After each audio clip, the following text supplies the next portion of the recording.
И здравейте, майнкрафтъри! Сега ще ви покажа една моя къща, която съм построил специално за вас. Ето я. Цялата постройка. Първата къща, ето виждате я.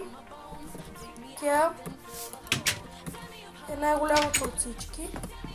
Сега ще влезем вътре.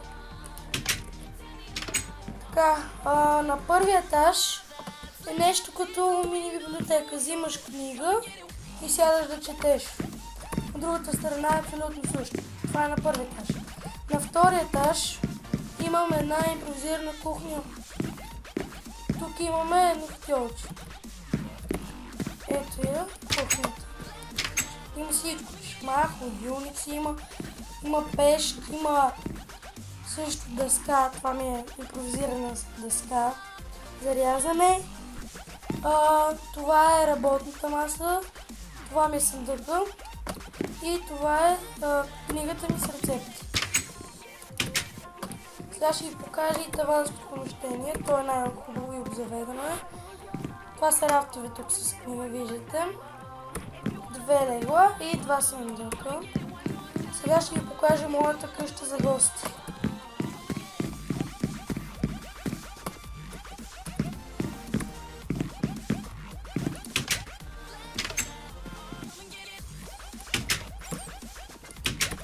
Тя е надясно.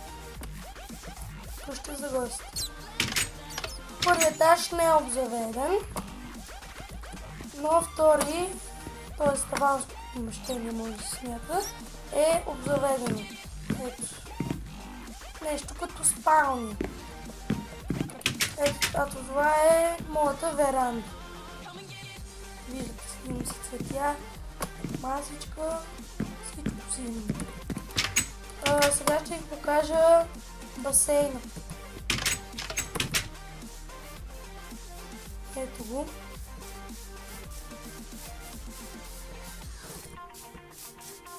Ето ги столите за мен. Има и лампи. Това е една ледена парзалка, така да я наречем. Тя не е довършена, но пак може да се парзалиш.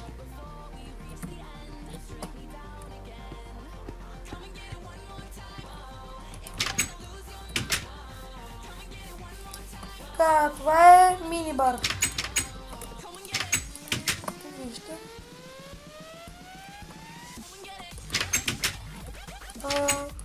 Има вип ложа.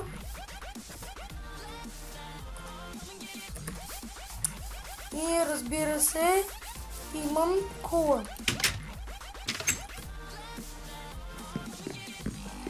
Вижте.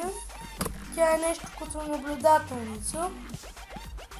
Вижда се къщата за гости, голямата къща, басейна, мини-бара, всичко се вижда тук.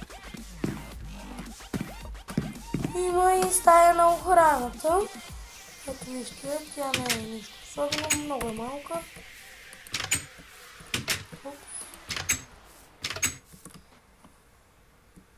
И това беше от мене. Аз се казвам и Пандъл. Може да сте ме виждали в някой сървър. Ако искате, се абонирайте за мене, защото ще правя още клипове.